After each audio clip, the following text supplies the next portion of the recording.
Eagles fan, today's video begins with a mix of pride and frustration. You know that feeling when you find the right person at the right time, but destiny simply decides to intervene and ruin the plan. That is exactly how Eagles Nation is feeling in these last few hours, since the news broke yesterday that one of the biggest idols of our recent defense, the man we call Big Play, was free on the market. The city of Philadelphia went on high alert. Social media was flooded with requests, photo edits, and an almost unanimous clamor saying, "Howie Roseman, bring him home." It seemed like the perfect movie script. The veteran released the team, needing help for the playoffs, the reunion with the fans who love him. And the good news, which I will give you right away to calm your heart, is that the front office heard you. Howie Roseman did not stand still. He tried. But the story I am going to tell today has a plot twist, a bitter turn, that reminds us that in the NFL, wanting is not always the same as getting. Let's clarify the first crucial point of this soap opera,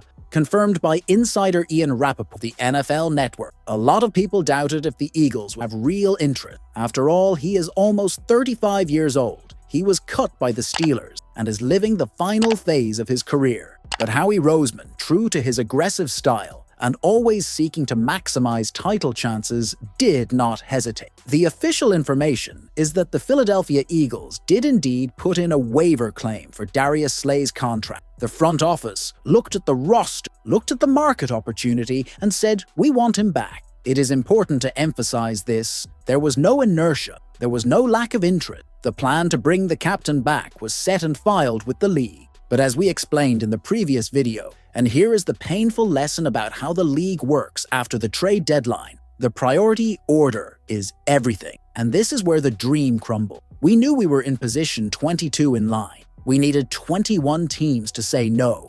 And unfortunately, a team that is ahead of us, a team that also has title aspiration and desperately needed help in the secondary, decided to ruin our party. The Buffalo Bills, who had a higher priority on the waiver wire list than us, also put in a claim for Slay. And by the cold, mathematical rule of the NFL, when two teams claim the same player, the one with the worse record or better position in the original draft takes him. By that criterion, Buffalo won. Darius Slay is not coming to Philadelphia. He is going to wear blue and red in upstate New York. Now, why does this news hurt more than a simple, frustrated signing? Because on paper, his return made sense on every possible level. Tactically, emotionally, and financially. First, the fit in Vic Fangio's scheme would be natural. Slay is an intelligent veteran who understands complex zone coverage, something Fangio prioritizes above all else. He wouldn't need weeks to learn the playbook. He could arrive on Tuesday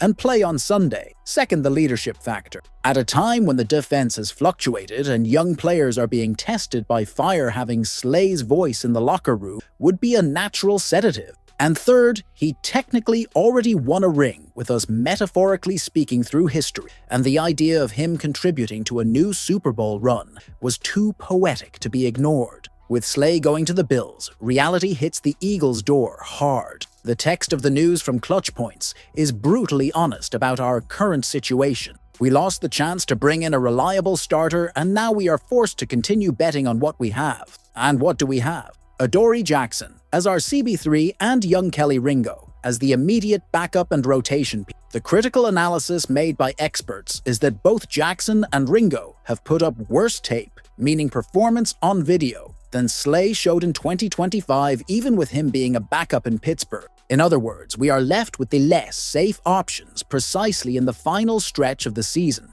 when every coverage error can cost elimination. This frustration increases when we look at Howie Roseman's behavior in recent months. The article reminds us that this was not the first nor the second attempt to reinforce the secondary. Roseman has been active, almost desperate to bulletproof this defense. He brought in Michael Carter, the second via trade. He brought in Jarius Alexander before the retirement talk, and now he tried Slay. This shows a pattern. The front office knows that the secondary is the team's Achilles heel. They are trying everything. But as the saying goes, the third time was not the charm. We missed the target when we needed him most. This generates anxiety in the fan. If the GM knows we need help and can't bring anyone in, what happens in the playoffs against elite offenses? Let's deepen the tactical analysis. What did the Buffalo Bills gain that we lost? They gained a player who, even if he no longer has 4.3 speed in the 40-yard dash, has the game-reading ability of a coach on the field. Against elite quarterbacks in the AFC like Mahomes and Burrow, you need defenders who don't fall for visual traps. We, the Eagles, go to war in the NFC with Adoree Jackson, an athletic but inconsistent player,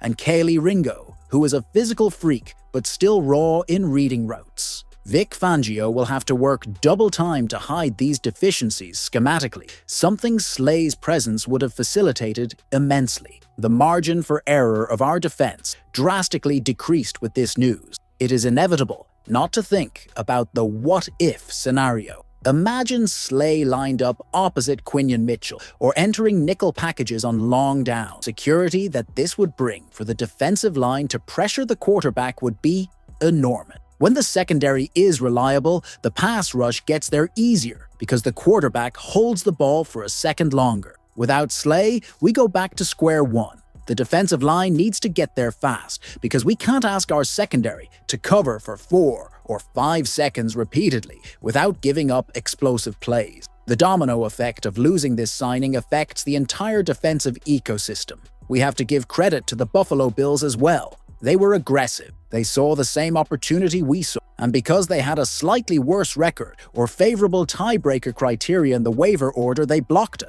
This shows how competitive the league is. Top teams are fighting for the same market scraps. For Slay, going to Buffalo is a great opportunity too, a competitive team in the AFC. But for us, the bitter taste remains of seeing an idol reinforcing another title contender instead of coming home. Ian Rappaport described it as a near reunion. And near is the most painful word in the sports dictionary. The question that remains in the air now is there a plan B? The waiver market at this point in the season is scarce. Quality players rarely become available in December. Slay was an anomaly, a gift that fell from the sky and that Buffalo stole before it hit the ground. Roseman will have to scour practice squads like we did with Terrace Marshall on offense, or pray that Adoree Jackson and Kelee Ringo miraculously evolve in the coming weeks. The pressure on these two players just tripled. They know the team tried to bring someone in for their spot. How will they respond? With motivation or insecurity? This is something Vic Fangio will have to manage on a daily basis. This move of trying to bring Slay sends a clear message to the current locker room, which is, we are not satisfied. On one hand, it shows that the front office wants to win at all costs, which is good.